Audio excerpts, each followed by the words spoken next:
If it's moving to an earlier time slot, it might be Meet the Press and also going digital as well. Some major changes afoot over at MSNBC as the network announces a shakeup in its lineup. Chuck Todd, moderator of Meet the Press, is going to move to earlier in the afternoon and also begin streaming his show. And Nicole Wallace's Deadline White House is going to occupy now 2 hours in that afternoon slot, Rachel. Friend of the show and host of the Kyle Kulinski Show, Kyle Kulinski, joins us to weigh in on the new moves. Good to see you, Kyle. Great to see you, Kyle. Hey, good to see you too. So what is going on at MSNBC?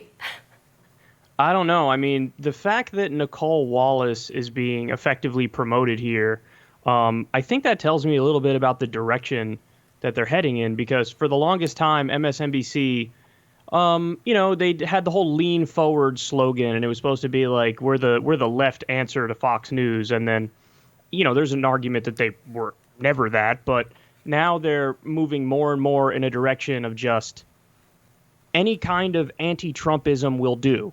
And so I think their favorite kind of anti-Trumpism is the Republican version of anti-Trumpism. So like the Lincoln Project type approach, the neocon hawks who are like never Trump. I think that that's what they feel most comfortable with. And the promotion for Nicole Wallace really shows that. In terms of Chuck Todd, listen, I just don't get it. I don't know what they see in him. I don't know what they see in him. I don't know why they think, doing anything with him will be any kind of success. And especially when it comes to stepping foot in the digital world. I mean, he's going to get his rear end handed to him. And I think that will be shown very quickly. Yeah, I don't think any of the young cord cutters out there are like, what I really wish I could get in my digital streaming life was more Chuck Todd. That's the thing that we're really missing here. But I think your point is so apt about what it means to expand Nicole Wallace to 2 hours now, because there's kind of an open question. I mean, all of these networks are starting to think in terms of what a potential Biden administration would look like. So there was kind of an open question of, do they go back to more of that lean forward approach, which was what they were going with when I was at MSNBC? Are they going to stay focused on these sort of never Trumpers like Nicole Wallace, Steve Schmidt, that's the whole cast and characters of national security state apparatchiks that they've brought in-house in the Trump era? And it seems like they are moving in an even more right-leaning direction. Meanwhile, I'm hearing, CNN is making some moves in the opposite direction. So it's interesting, too, as a view of how they're kind of positioning themselves for the Biden era.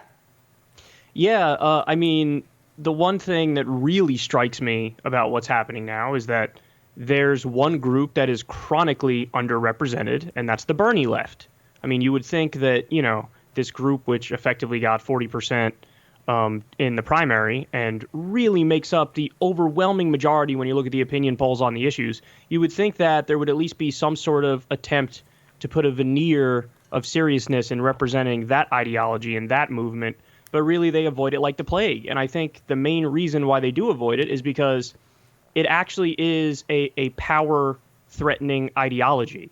So when you have people calling for higher taxes on corporations, calling for higher taxes on the rich, flat out arguing for redistributive policies, arguing for things like Medicare for all and free college and universal basic income, that threatens the people who own the companies and run the companies. So I think that there's an actual effort to kind of keep the Bernie left outside of the respectable discourse, and you have this tug of war back and forth between the neoliberal corporate Democrats and the anti-Trump Republicans, and then you sprinkle in some right-wing commentary as well, and so it changes the Overton window and makes it seem very skewed compared to what the real political spectrum in the country is.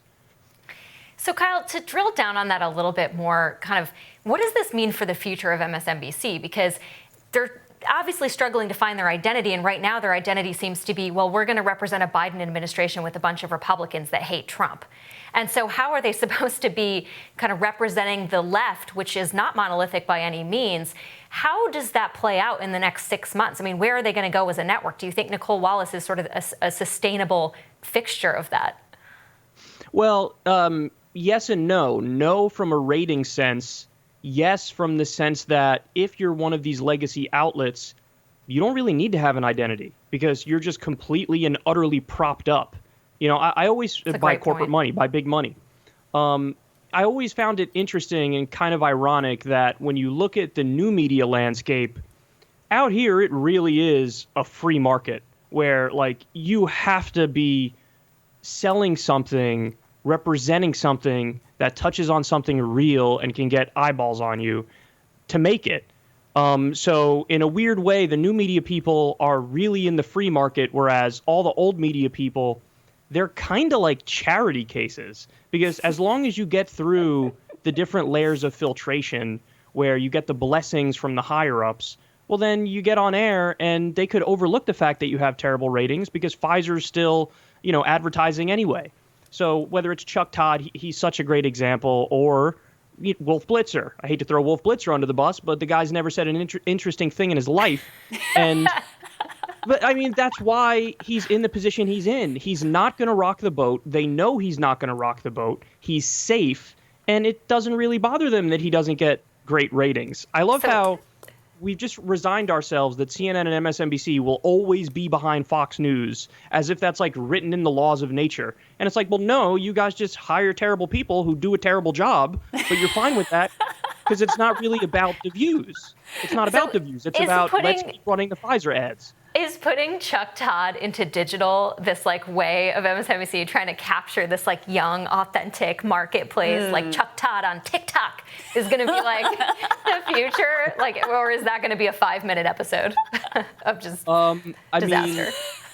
I think nobody's going to watch, but they will still keep it on for a long time, not admit their mistake. Because again, it's not really about the views. It's more about pushing a viewpoint that they find acceptable. And the whole point is the propaganda. Just to give a couple of examples here about the kind of person Chuck Todd is. He interviewed Louis Black in the year 2015, and he said famously, this blew up, this was a big story. He said the first time that we bark at them, meaning the guests, is the last time they do the show. And so he basically admitted that the whole thing they do is about access, and he doesn't really do his job as a watchdog of the people in power. There was another instance where he was on Real Time with Bill Maher, and Jeremy Scahill was there, and Jeremy Scahill pushed him on the fact that he didn't hold the government accountable when it came to torture. And apparently backstage, Chuck Todd said to Jeremy Scahill, "That was a cheap shot. You sullied my reputation on TV." So come on.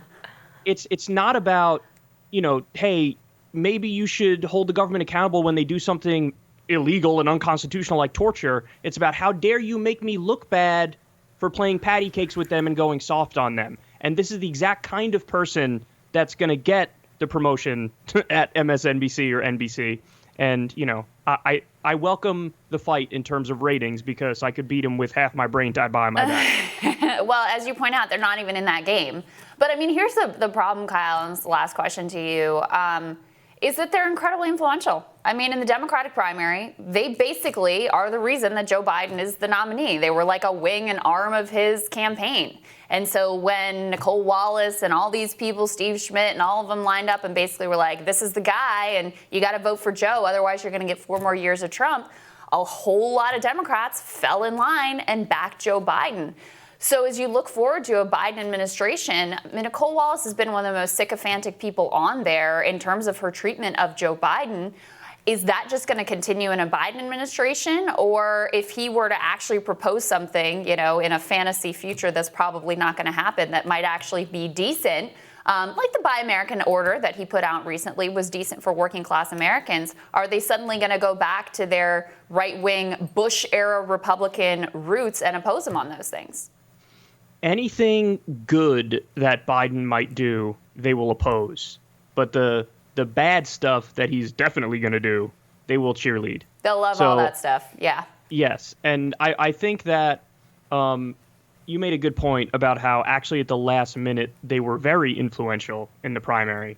And, I really think that it was kind of like the perfect storm that screwed Bernie, in the sense that you had these like older suburban voters who really just felt like, okay, we have to beat Trump, and so let's go with the safe option. And they went with the option maybe arguably that wasn't actually the safe option. It was the option they were told was the safe option in Joe Biden.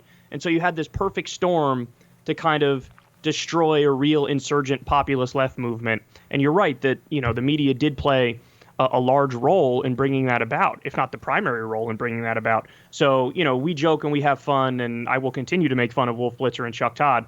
But you're right that in some ways they're actually significantly more influential than new media. And I hope that with time, that's a dynamic that will change. Yeah, absolutely. Kyle, thank you so much as always. We'll have more Rising for you after this.